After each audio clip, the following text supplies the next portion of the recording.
Welcome to the Burnout Room, a podcast about burnout, effective leadership, and well-being in nonprofits. I'm Dr. Courtney Keim, a workplace wellness researcher and professor. And I'm Sarah Burris, an organizational leader and nonprofit wellness advocate. Whether you're facing burnout, leading a team, or working to build a healthier workplace, this is your space to find support, community, and solutions for any organization. On today's episode, we're excited to talk to Stephen Farr. Stephen has worked for child welfare organizations for 40 years, 30 of those in HR departments. He has also taught HR classes here at Bellarmine. He has a bachelor's in business administration and a master's of social administration, served on boards for Bellarmine University, University of Louisville, Jefferson Community Technical College, and volunteered for the Kentucky Citizen Foster Care Review Board for 20 years, including serving as the state chair. Stephen and his wife have a son and a daughter-in-law in the DC area who are both practicing attorneys. So Stephen, welcome to the Burnout Room. Thank you. I appreciate being here. Yeah, we're so happy to have you. We're so excited to have you. In the lead up to our conversation today, we sent you a questionnaire. And one of the things that we asked you was if you would define burnout for us in your own words. And you said, I think of burnout as what occurs when you're still doing work that you have enjoyed and found fulfilling and even energizing, but you're now starting to find the same work to be exhausting, both physically and mentally. And I think that is a fantastic definition of burnout. I'd love it if you could say a little bit more about that. Well, I guess when I think about burnout, I don't think of someone who takes a job, initially doesn't like it, and over time likes it even less kind of thing. I think of something where someone has had a good experience, might have been somewhere for quite a while, and it's having a different effect on them.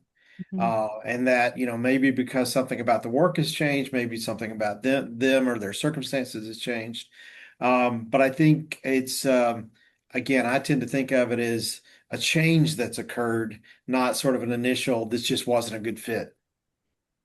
Yeah, that is such a good point, because in the literature, sometimes burnout is seen as or considered to be almost the dark side of engagement.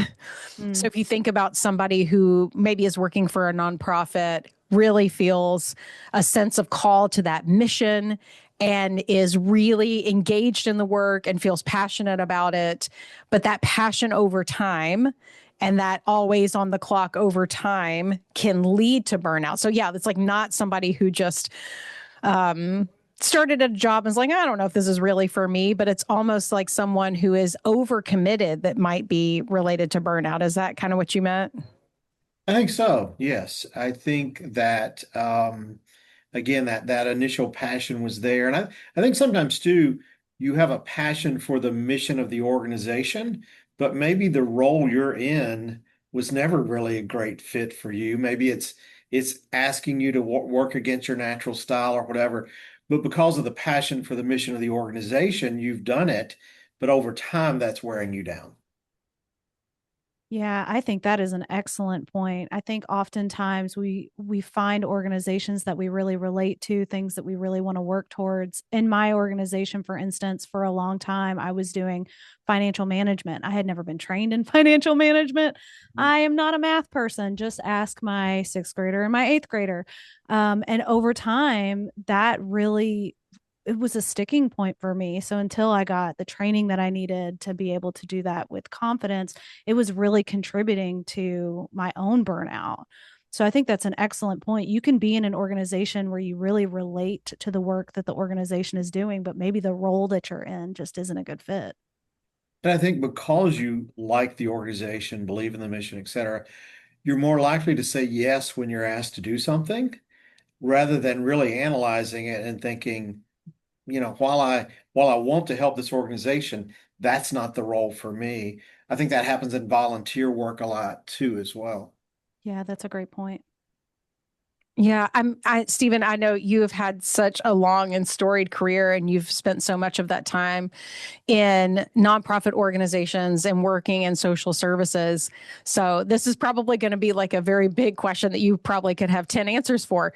Can you give examples of times when you have been burned out or times when you've seen burnout happen? Like, what does that actually look like? And feel free to make that like an anonymous story or not to call out specific people. But yeah, do you have your own story of burnout, or have you seen it happen in other folks? Not my own story, but what I've seen a lot is people again who have that they're excited about working in this area. So I've worked in child welfare organizations. So it's people who care deeply about children. They want to work with children. Um, but I'll use this example.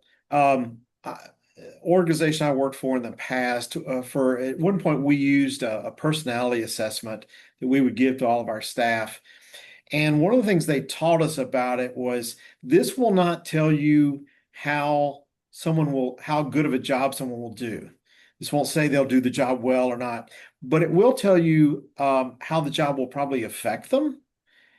And so I've seen people who, for example, are extreme introverts who take a position that requires them to be around people all day long and maybe out there kind of raising money or things like that.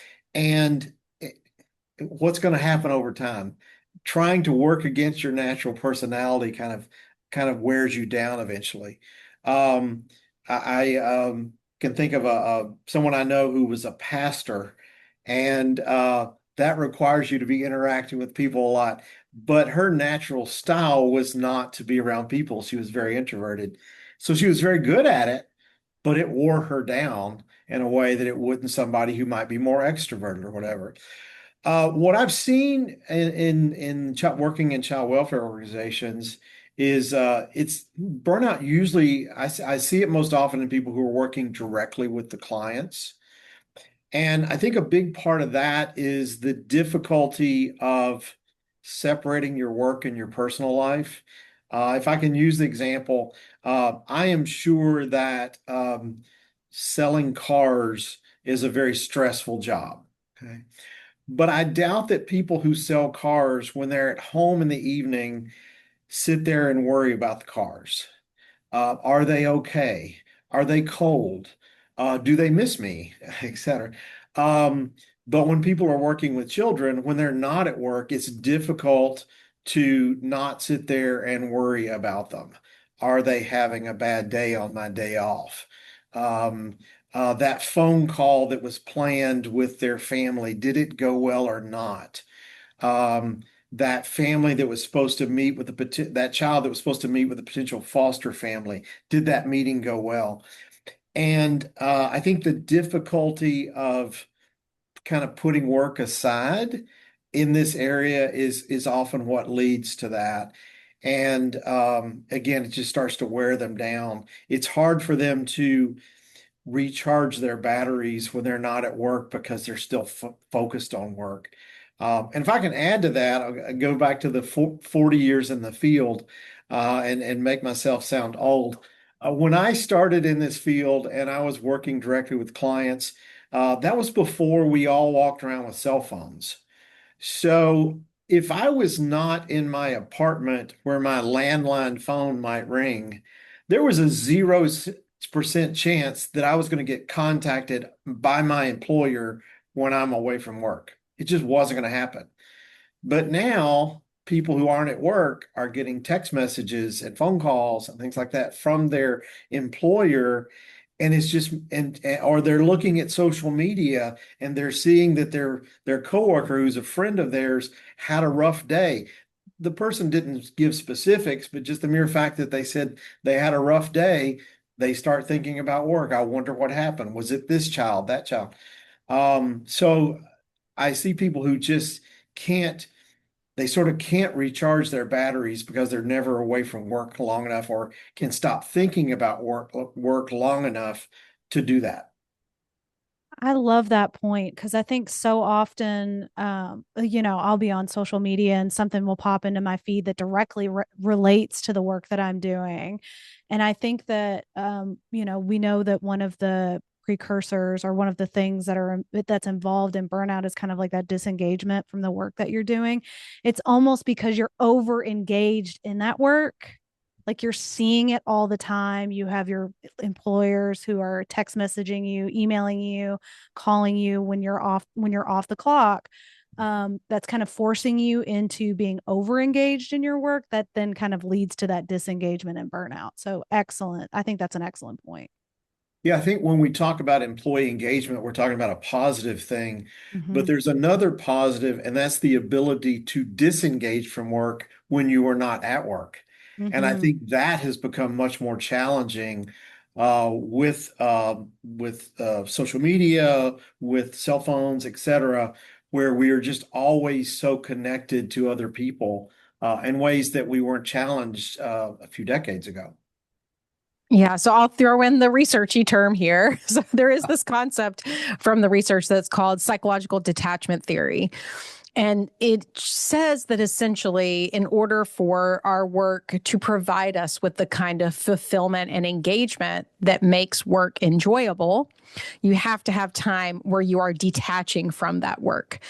So, psychological detachment theory says that whether you are taking a break from work, like literally it's your lunch break, or if you are taking a vacation, or if it's just after my shift, like whatever it is, that during that time, you're not thinking about work. And like Stephen, your comment that you said a minute ago, the cars are okay. Like I don't have to worry about if the cars are okay, really struck me, because if you are in a job where you are dealing with people, and especially I can imagine dealing with children, how do you ever psychologically detach enough to be able to not think about whether or not are the kids okay, are the kids okay, are the kids okay. So I do appreciate your comments about how there could be something about personality and the fit between the type of person you are and the job that makes a difference. Am I the kind of person who can let some things go? Am I the kind of person who can detach?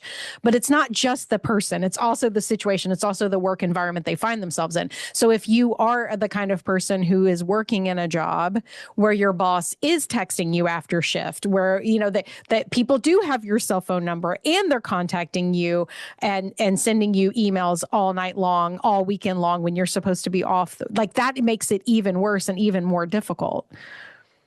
And I think as an employer, we have to be mindful of that, of what practices are we carrying out that actually make it more difficult for our employees to detach, as you said.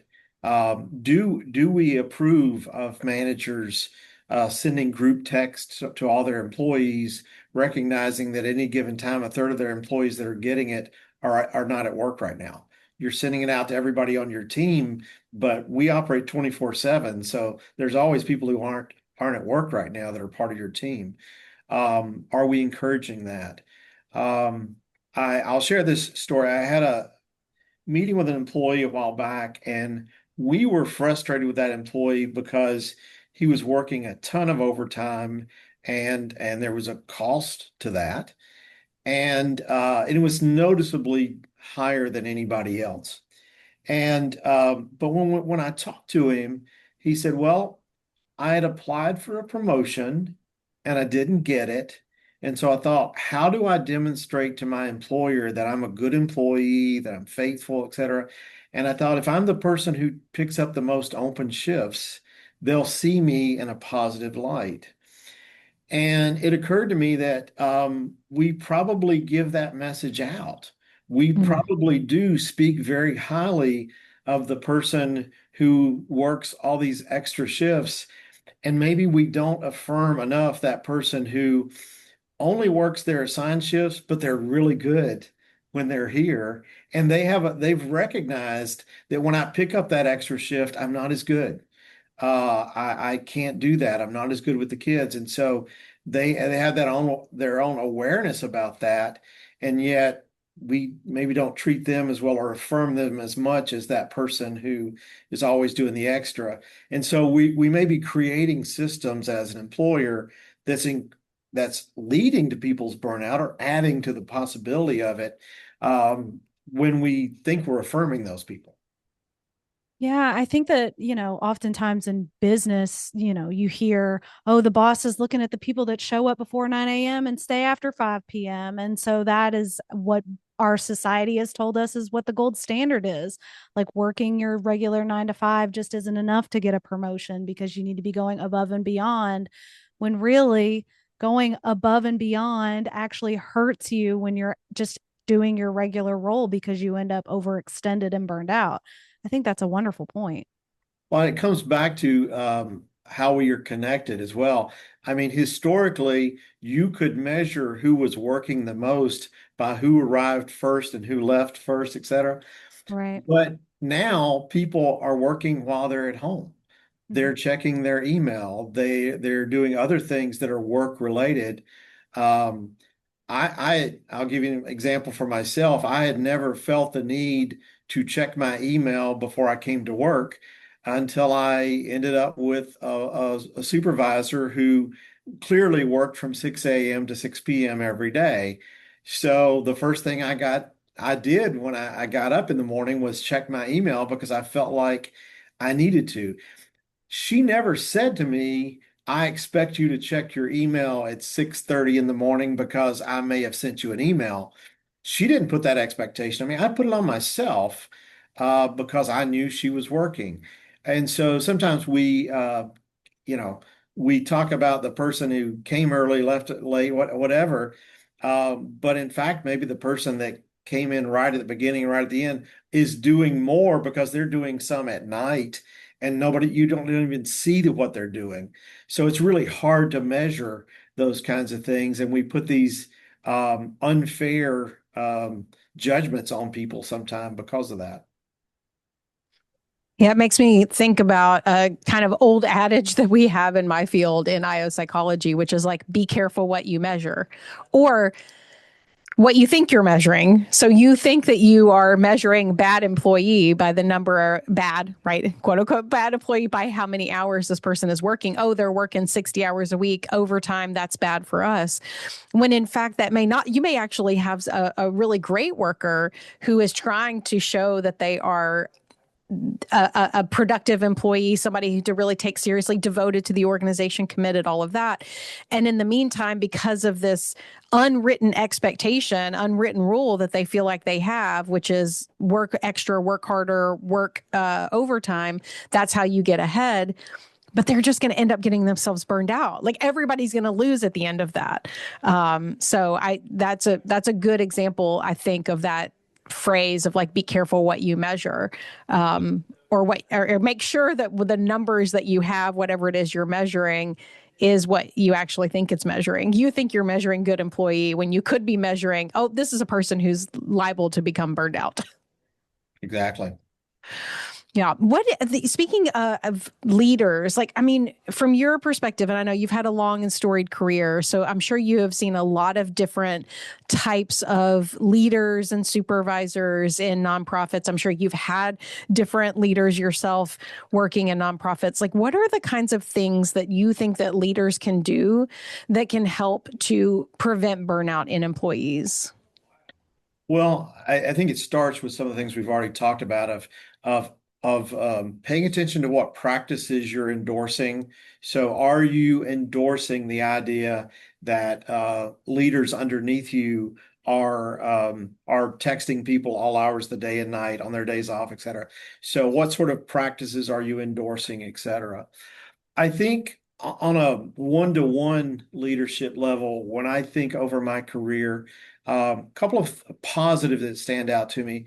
When I was younger and had a child who was in daycare, I was fortunate to have a supervisor who, if I said to her, I just got a call from the daycare, my son's sick, I need to leave, I got a very clear, affirming message of, go get your son, take care of him. That's the priority. We will take care of work. Years later, I am in a different phase of my life, and I have a phone call with my brother where we have to make the decision to put my mother in hospice care. And I'm 400 miles away from her. And so I wanted to go visit her, but I'm very new at a job and I didn't have time off. And so reached out to my supervisor and said, hey, if I come in and work on Sunday, Can I take Friday off so that I can make a quick trip there and back? And I got that same sort of message of go see your mother, go take care. We will take care of work.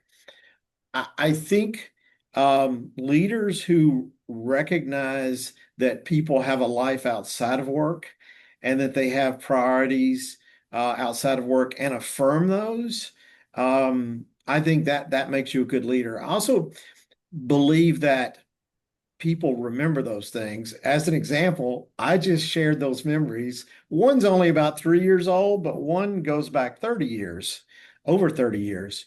I remember people doing things for me that affirmed me and affirmed the fact that I have other parts of my life that are important beyond just my job. Um, I remember myself as a supervisor. I had an employee years ago, worked for me for a long time, a great employee. And one day her dog got out of her house and was missing. And she called me and she's like, "Is it okay if I go, drive around trying to find him?" My response was, "I don't want to see you until you find your dog. Uh, don't worry about work. Don't do anything." Um, people remember that. On the other side, I'll share a story of my father's career.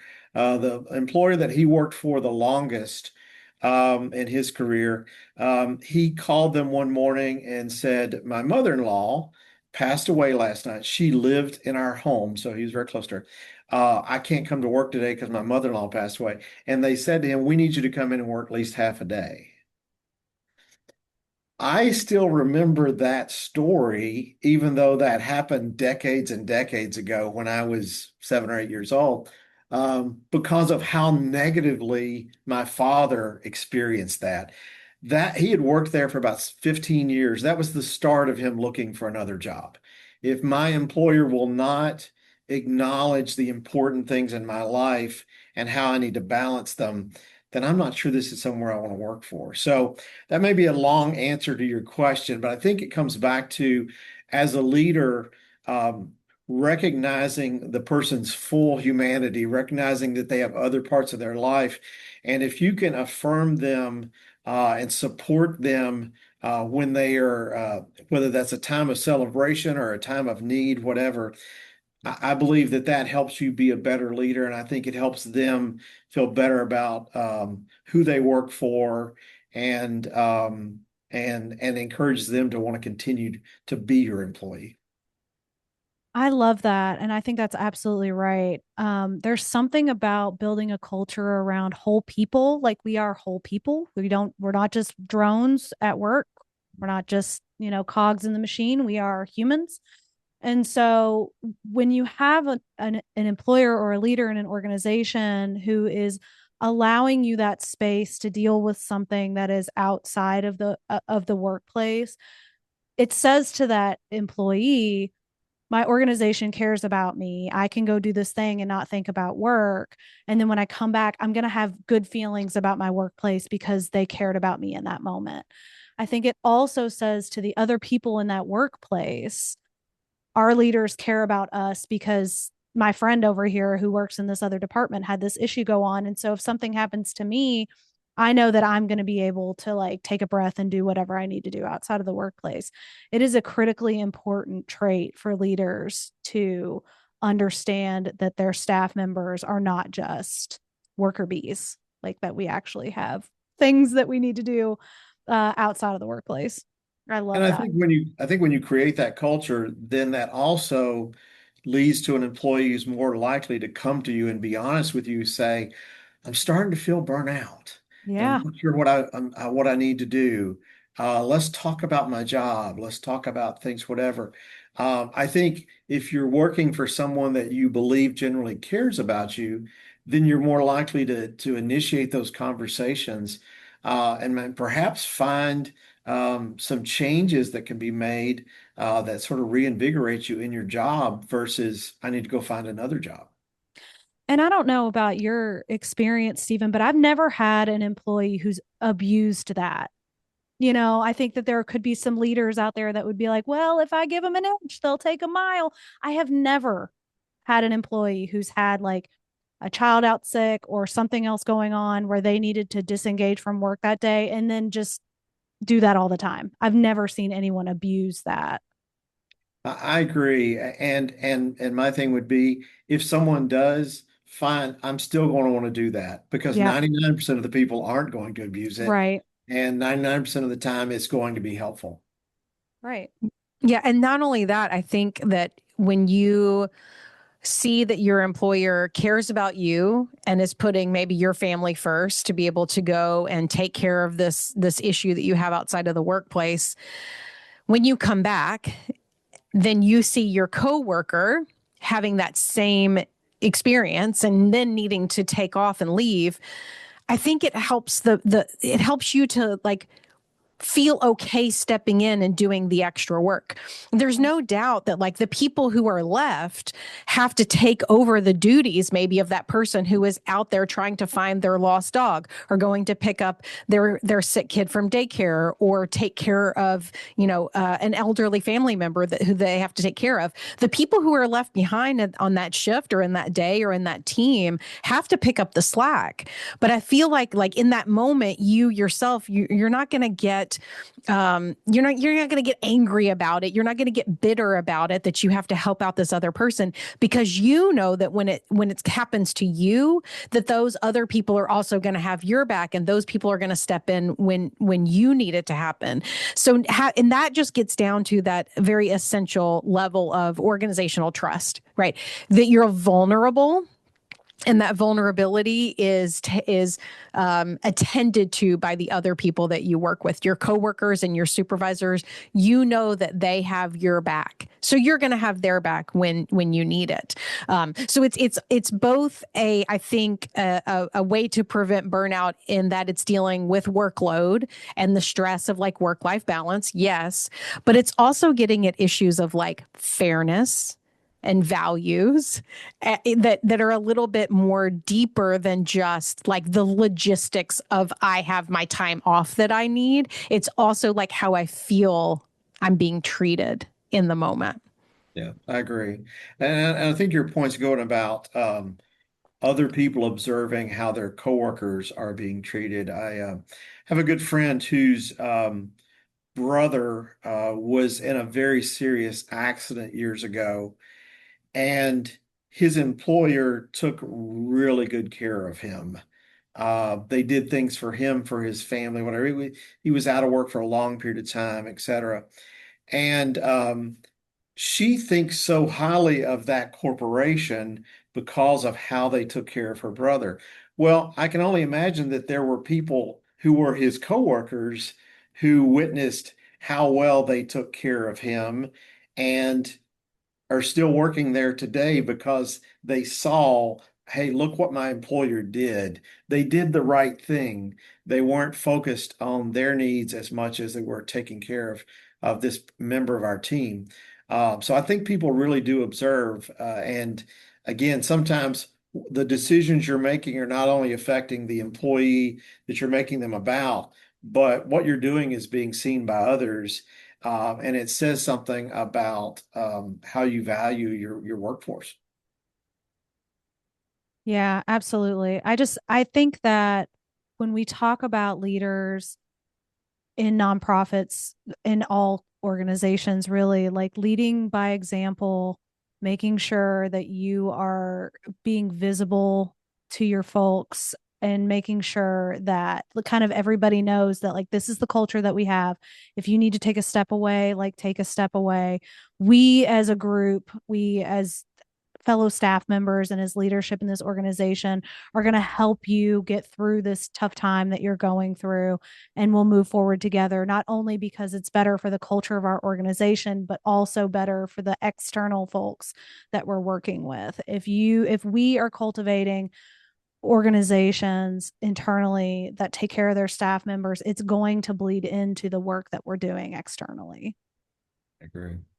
One of the things that we do at my current employer that I've been very pleased with, and this was initiated by our CEO, we really want our employees to understand that it's a positive to use the employee assistance program. It's not a negative. And so when we talk about our employee assistance program with new employee orientation, which we do the very first morning, we emphasize to them that it is totally confidential. We don't know that you go whatever, but we say, however, if you're comfortable telling us the first time you use the EAP, let us know and we will add an hour's pay to your time card. We're not going to ask you why you went, what you went, whatever. But we do that to send a message of this is a positive thing. The work we do is very difficult. Sometimes you're going to need some support, and sometimes you're going to need to talk to somebody outside of here to help you evaluate your situation, et cetera. I've used the example of before that if a good employee comes to me and they're saying, I'm not really sure if I should keep doing this work, maybe it's too much for me, whatever, my natural inclination is going to be to talk them into staying because they're a good employee. The EAP counselor may listen to them and go, "No, you should change jobs," because their only obligation is what's best for them. So again, just practices where you're encouraging people to take care of themselves. Um, one of the things a previous employer of mine really highly incentivized a wellness program. I know for me, my health insurance, just covering myself, was supposed to be $52 a paycheck. I paid $2 a paycheck because of how I was engaged in the wellness program. Anything you can do to send messages to people that we want you to take care of yourself and we want to do what we can to help take care of you. Again, I think those things help, but they also send a message that, again, I'm going to come back to, encourages that conversation where that employee who may be getting burnout is more likely to come to you and say, "Here's where I am. Let's talk. See if we can figure something out." Yeah, because it's not just offering an employee assistance program. Lots of organizations have that, but it's creating a culture where people actually use their employee assistance program. So it's one thing to have the benefits, but it's another to have the benefits and the culture that wraps around to support people engaging with those benefits in a way that creates their mental health and well-being. Employers, as I said, it's very confidential, but employers do get reports on the utilization of the program. When we got our end of 2025 utilization report, our utilization had gone up drastically in the last year. We're way above industry norm, that sort of thing. And I do think that came from us really trying to create a culture of this is a positive. We want you to use it. But I think you have to be intentional about that. Yeah.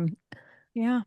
I'm wondering, you are in this unique stage from some of the other folks that we have talked to on the podcast so far, in that you're retiring, like you're very close to the end of your long and storied career.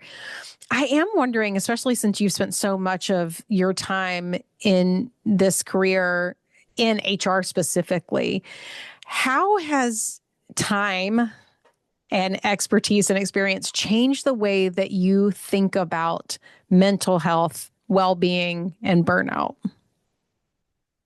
Well, I'll refer back to something I mentioned earlier when I mentioned that psychological, that personality assessment that we used at my previous employer. Uh, I think that and other things over time, I've really developed a better understanding of how we're not all wired the same. That the same approach doesn't work for every person.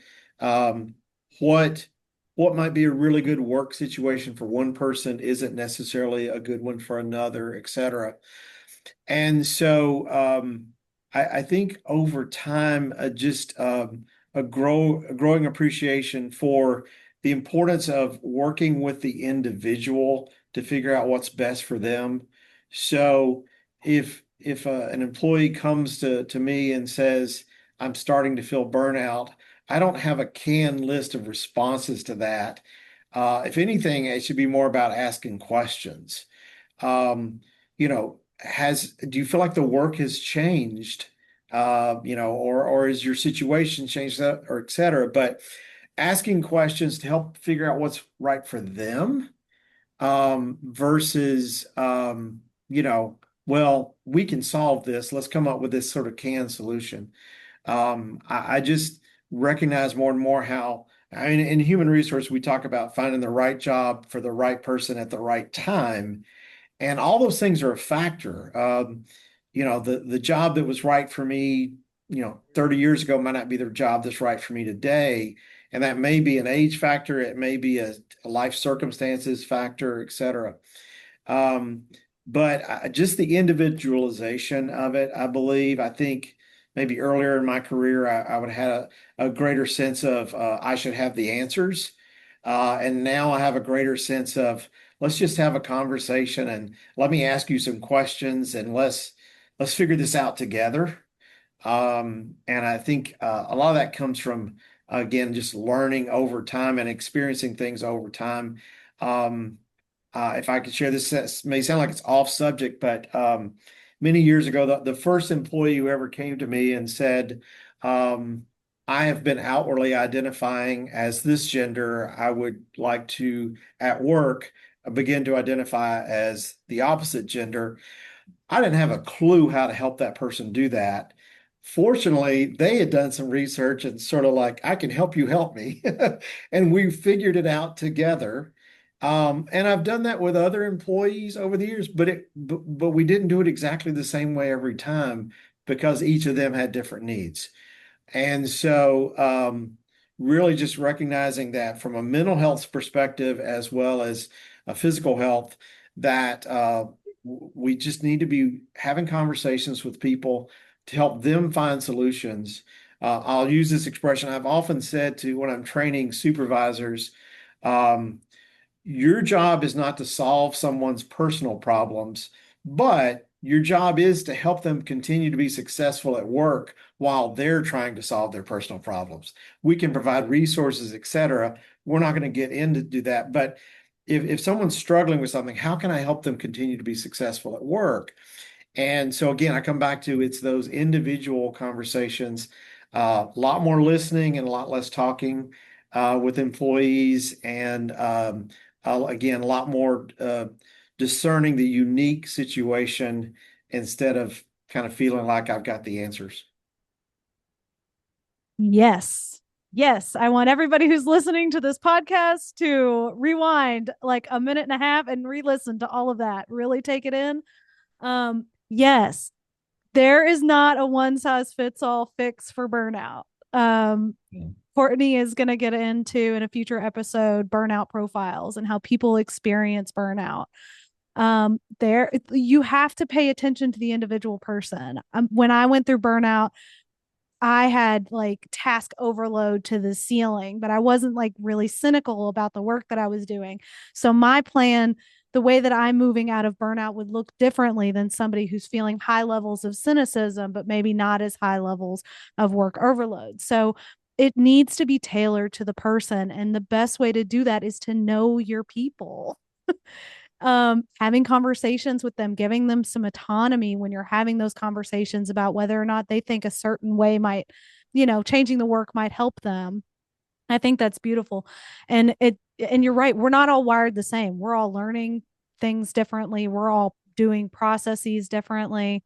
So yes, absolutely. We need to make sure that when we have employees that are coming to us feeling like they're burning out, you're not going to be able to use the same information as you used for the last person that you might have spoken to about it. I agree.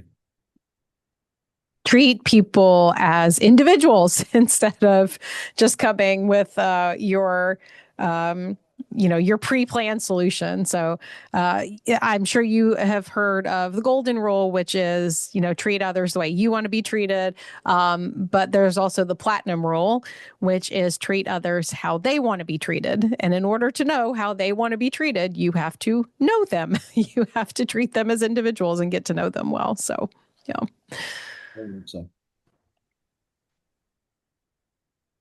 Yeah. So typically when we have conversations with folks, which I feel like I have learned a lot based on the stories that you've told today. So I'm so grateful to you and the 40 years that you have had in our sector so that you can impart some wisdom on me and onto our listeners.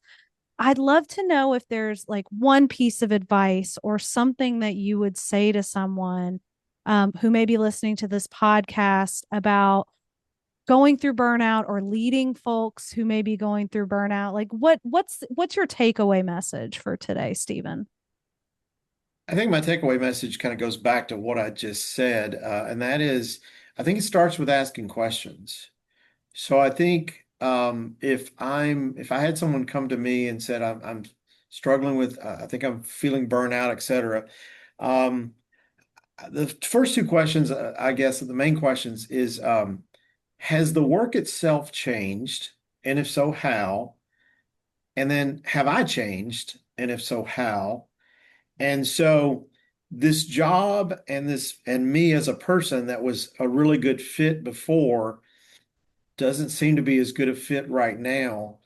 If I can figure out what's changed, I can figure out whether some adjustments can be made to where it actually can continue to be a good fit, versus no, things have changed so much, it's probably time for me to move on. And as a human resources person, sometimes you don't like to hear that it's time for someone to move on. But I'm also a believer in, someone once said that employees are like children. If you do a really good job, eventually they're supposed to leave. And not because the bad situation, whatever, but maybe their own growth took them somewhere else. But I would just, again, encourage somebody to sit down with those first two questions. Has the job changed? And if so, how? And have I changed? And if so, how? And sometimes that can be a very practical thing. If you are someone who works in very physical work, maybe the work has not changed, but your physical ability to do it at my age versus one of your ages might be very different. Okay. And so this work that I did years ago has become more difficult. That's a simple example of how things can change. But maybe something has changed about the work, and maybe that's something where if you talk to your supervisor, some adjustments can be made to where this can be a good fit again. But maybe it really just is your circumstances. I'll share this personal story. So my previous employer, I worked there for 37 years. Um, when I was around in my early 30s, my wife told me that she was pregnant, and I was very excited, but also realized I'm probably going to have to go look for a new job because the job that I had, I worked basically 2 p.m. to 1 a.m. 5 days a week. 50 hours a week, odd hours, horrible hours if you're going to be a parent. Fortunately, the next day, the CEO of my organization pulled me into her office and said, "I want to let you know that I'm creating a new position several months from now, and I think you're the right person for that position." And that was going to be a Monday through Friday daytime position. Um, if she had not told me that, I would have needed to find a new job. And it wouldn't be because I didn't like my job. I still loved what I did. I loved my employer. I loved the work. It would have been painful for me to go find another job, but on a practical basis, I would have needed to. And so I think, again, has the job changed, or is something about me changed? Something about my circumstances have changed? And really try to analyze that, um, because if you're experiencing burnout, to me, it's not a bad thing. It's a matter of let's figure this out. I'm not a bad person because I'm experiencing burnout. My employer is not a bad employer because I'm experiencing burnout. But something about this combination here, this something about the fit has changed. And so I would just really encourage people to sit down and have an honest conversation with themselves. And then again, maybe it's an EAP counselor, maybe it's a trusted friend, but sit down and have that honest conversation with someone else who maybe can give you a little, help you see something you're missing. Maybe I can't see how I've changed. Maybe I can see how the job has changed, but I have a hard time seeing how I've changed. But maybe that really good friend could point out, no, you're not the same person you were a few years ago. And that's not, again, not necessarily in a good or bad way, that you've just changed. So I come back to that part about asking questions. I think as a leader, when someone comes to you and they're struggling, you ask questions. But I think if you're the person who's in that situation where you're starting to feel burnout, um, don't criticize yourself for it. Don't feel bad about it, but just sit down and start asking yourself those questions and try to figure out what's changed and what might be able to be changed going forward, so that you could continue, hopefully continue in the same job. If not in the same job, perhaps continue with the same employer. I saw that a lot in over the years of someone who loved working for the organization, but the particular job they were in, it was getting to the point where it was difficult for them to do. Simply by moving to a slightly different position, they ended up staying with that organization for years and years. So don't automatically assume that, okay, I feel like I'm experiencing burnout, I have to go find another job. But really sit down and look at the situation. What can you learn from it? Often there's things that you can be done that, there's a way forward that's maybe a lot simpler than you would think. Reminds me of Sarah's burnout story. See episode 1 of the podcast. I mean, Sarah, she shared her own burnout story, and she was able to not wasn't her fault, and it wasn't necessarily her employer's fault, but something was different, something changed, and they had a conversation, and then they were able to change it and fix it. So Sarah was able to stay with her employer. Great nonprofit. She is a wonderful person. So I really appreciate that, like kind of taking that stigma almost away. Like if you are experiencing burnout, you don't want to necessarily say I'm a terrible person or my organization is a terrible place to be. I mean, those things could be true, but it's probably not, and it's probably that maybe something else can be addressed that can fix it. So that's a really great point. Yeah, absolutely. And I think that there's a piece too, because oftentimes, like I work in a small nonprofit, and there's not often like a new role that I can fit into, but we can job craft.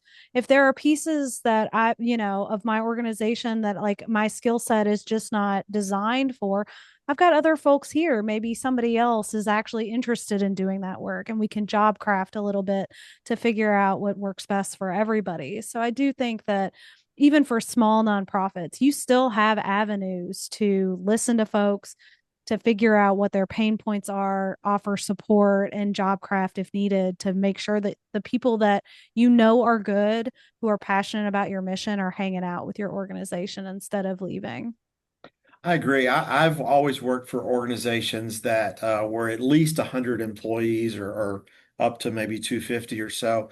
But for many years, I served on the board of directors of a small nonprofit. And to this day, the executive director still calls me with HR questions, and that goes back 16, 17 years. They have 7 or 8 employees.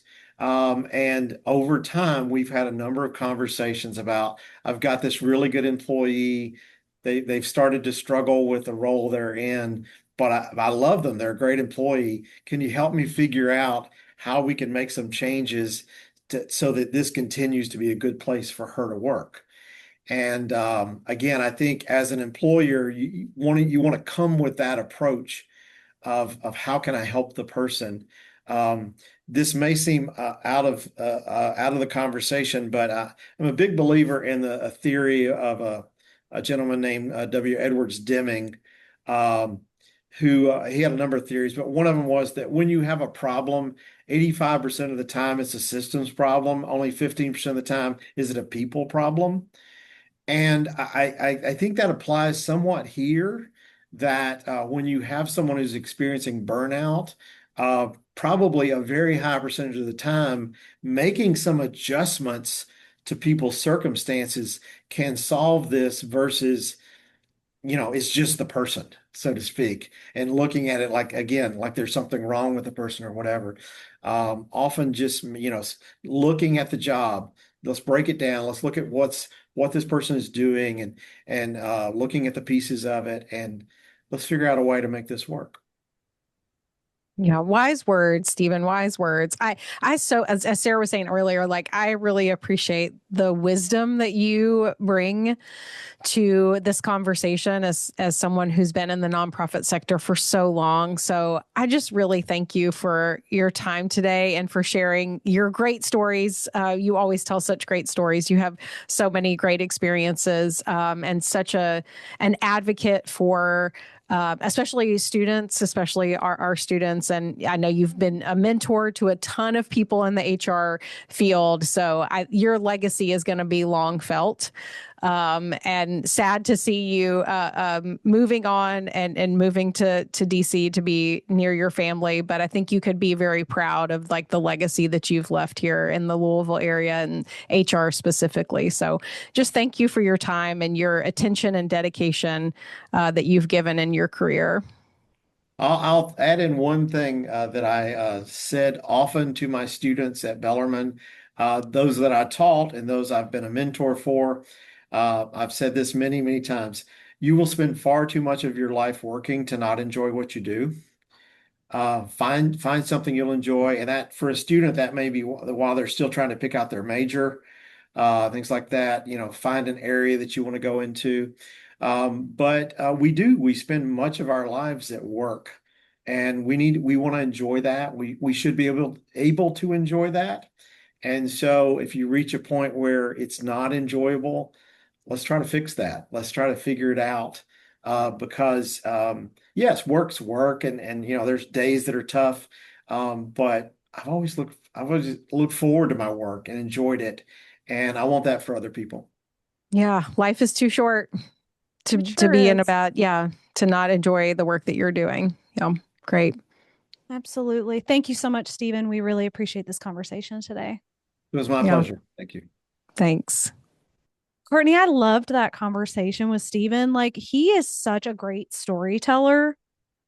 Excellent storyteller. I've seen him in the classroom many a time. He tells good stories and he has 40 years of HR experience. Oh, well, 30 something of HR experience and 40 years of nonprofit experience. So he has a ton of stories to tell. Yeah. And I just think he made so many good points. I wrote some things down here on my sticky notes.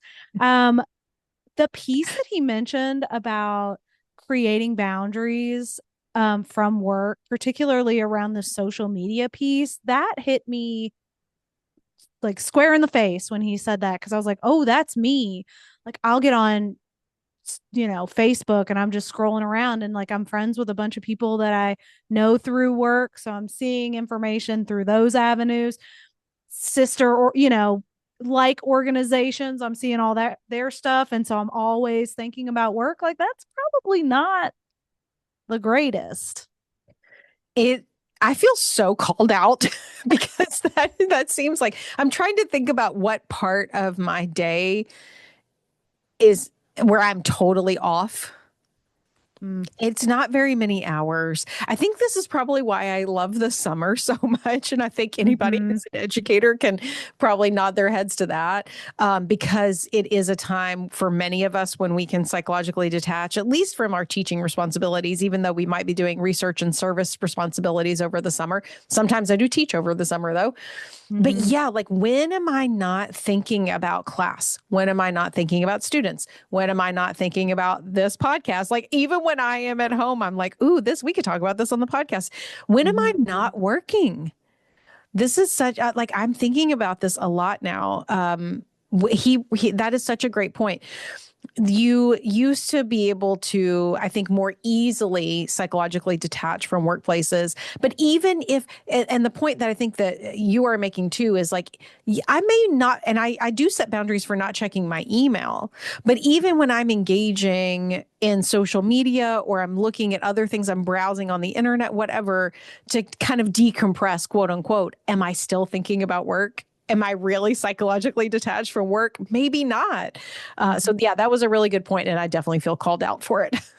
Yeah, I did too. And it just makes me really think about how do you set boundaries when you see your work as a part of your identity? Like when Yeah. you work, especially like again can only talk from the nonprofit lens because that's where my entire career has been is in the nonprofit sector. But when you are passionate about a mission, when you care deeply about that work, how do you disengage? Because it's like a part of who you are. But it's what makes it even more important that you do, I know. because We're gonna you have to take the time off and you have to detach. How do you do it? Don't ask me. I'm apparently the poster child for how not to do it, because I just realized in this conversation today that I'm doing a terrible job of it. So I don't know. Maybe some of our listeners can like tell us how to do it. I don't know how to yeah. do it. I'm not sure. If you have some tips and tricks, Courtney and I would Please. love to hear them. Yeah. Maybe eventually we'll do a But podcast episode about it. But yeah, yeah, I would love to. That would be a great idea. I do think that I appreciate though that, because folks might be writing in, they may tell us, but because one thing works for one person doesn't mean it works for another. And so yes. that understanding that you have to have different strategies and those strategies be individualized in order to combat burnout. We're not all the same creature. We're not all the same person, and we don't all live in the same situations. And so, yeah, we're all going to need slightly different things. So I do think it's important that you kind of think about, if you are an organization trying to combat burnout, like, yes, you want to make sure you have rewards and community and a sense of fairness and manageable workload. Like, yes, those are important. But how do you do that? Oh gosh, that might have to be down to the individual of exactly how you implement those larger policies. Yeah, and I think that's challenging. That would be challenging for like larger nonprofits to make sure that you're doing that. See, I'm over here with just like three of us, three or four of us, and so it feels a little more manageable to do it that way. I think that when I was going through burnout, the things that my boss suggested for me may not have been things that your boss would have suggested to you when you were going through your period of burnout. Again, see episode 1. You can learn all about our stories. Um, but I was really captivated by his stories around that individualization piece and I mean, him saying out loud, like, we're not all wired the same. Like, we're not all out here experiencing the world in the same way. So, ensuring that leaders are able to pivot, when you've got somebody that's coming to you and saying, because like the mitigation of burnout is one thing. And then the like helping somebody navigate through it as they're going through it is a different thing. So, I think that when we're talking about helping somebody navigate through burnout, like that has to be solely individualized. Like, do you think, Courtney, that when you're trying to mitigate burnout, that there still needs to be like that individual piece to each of those policies, or do you think that leaders can be a little more broad with those? I think you have to get input from people, sure, for Well, sure. certainly. Yeah, certainly input, I think, is incredibly important. I like the idea of having some basic structures that can be applied slightly differently depending on the person. So, Stephen gave the example of like the story of how he needed different work life balance policies when he was dealing with a young child than when he's dealing with an aging parent. So I think you can still have kind of broader policies of like flexibility and work, but what do you need in this moment, you person, is going to be very different, depending on different stages of life or even different employees in your organization. Making sure you get that feedback from them is critically important to differentiating and defining like what those individual strategies might be. But you still want to kind of couch all of that in the larger structure of here's the kind of workplace that we are. So yeah, the CEO doesn't, or the head of the organization, if you have a bunch of employees, doesn't have to be involved in knowing that, but the direct supervisors do. And so Right. that's where like kind of the leadership strategies and the culture seeps down into all of the other supervisors in the organization to say like, okay, I'm taking care of my team. Give me the autonomy to be able to look at my team of 5 and handle work-life balance differently for each of those 5 people. Mm-hmm. Then another supervisor of a different 5 people will have different ways to do it, but it's all part of this larger culture of work-life flexibility that we have. So I think if that makes sense, that's how I would kind of suggest that organizations tackle that. So a broader policy, but the implementation of that Yeah. policy is really more on a case by case basis, depending on your employees. Yeah. And that gets to Love kind of it. the last point that he made, which is like, I think if you are a leader, whether that's, direct supervisor all the way up to a C suite, be curious. Like that sense of curiosity and not coming with, I know the solution for you, but rather let me ask questions. What's changed? How are you different? How's the workplace different? That's such a great strategy, I think, and good advice of being curious and asking questions instead of coming with solutions. Yeah, absolutely. What a great, I really appreciated our conversation with Steven. I'd love to have him back at some point if he's open to that when he's in retirement. But I think that he gave, me a lot of things to think about. I hope that our listeners are also feeling like they're walking away from this episode with some concrete steps. Yep, me too. It was a good Yep, one. it sure was. Okay, Sarah, it's our favorite part of every episode, which is our ripples of gratitude. And that is when we are intentionally thankful to someone or something out there with the hope that that gratitude will inspire others to be thankful and it will ripple throughout our community. So I'm going to shout out my ripple today to really to like all people who think outside of the box in their job duties.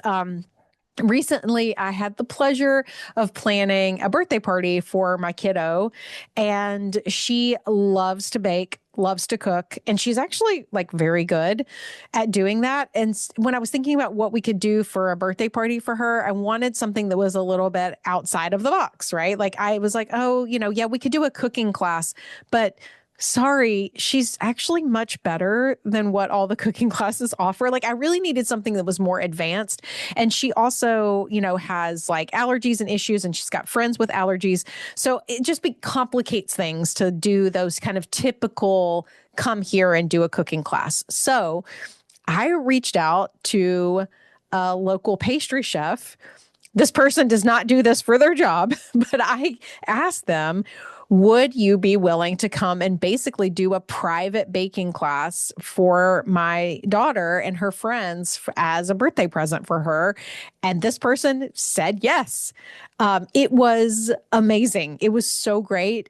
She came in very prepared in her like chef attire and treated the girls very certainly respectfully, but also like that they had a lot of competence. So she didn't talk down to them. She was explaining to them exactly how, teaching them, not just cooking for them.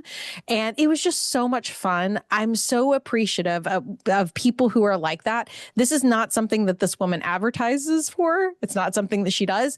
I'm going to keep the details about her a little vague because I don't want other people to like inundate her if they're like, oh, this is something I do for my kid's birthday party. No. But she said to me when she was in my house doing this baking session, she said, I kind of was taught that when somebody gives you an opportunity, say yes to it and then figure out the details later. So she said yes right away, and we figured out the details later.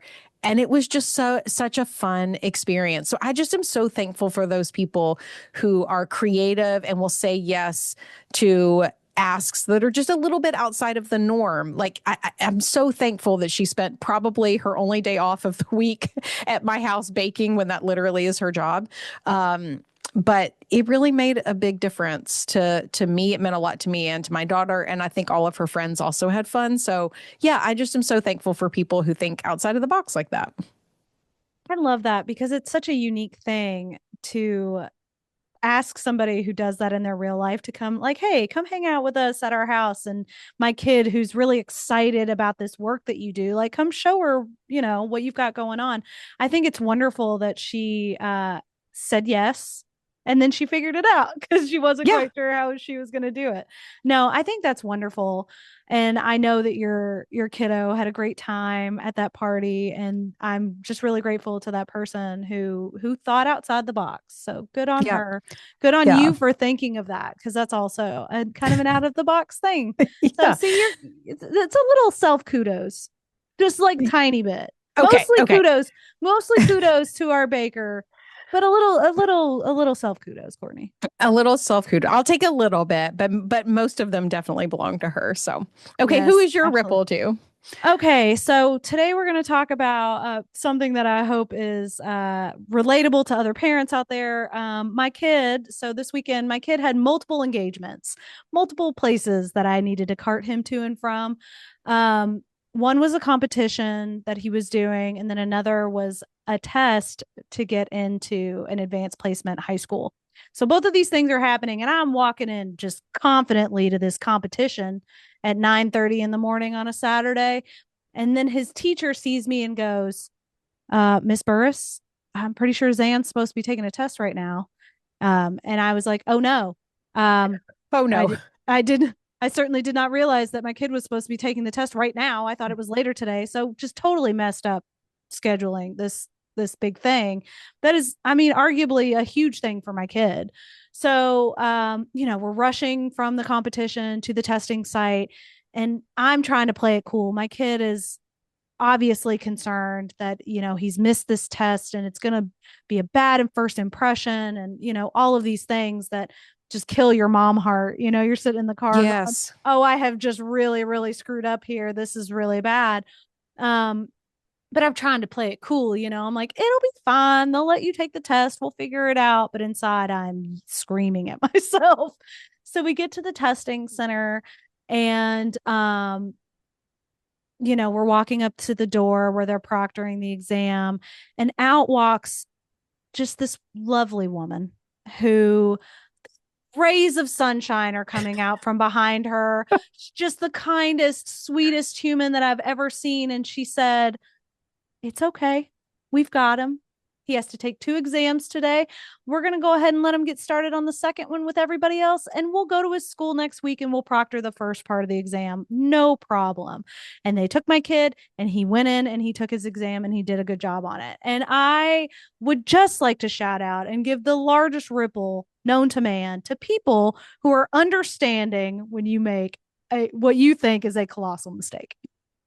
Yeah. And by the way, that person, that's thinking outside of the box. Like that's creative thinking too, because you've got to do the test now at a different part. Mm-hmm. And I know that we do this a lot as moms. Like when we make a mistake, you want to keep your cool because you don't want your kid to see you freaking out, but on the inside, you're beating yourself up.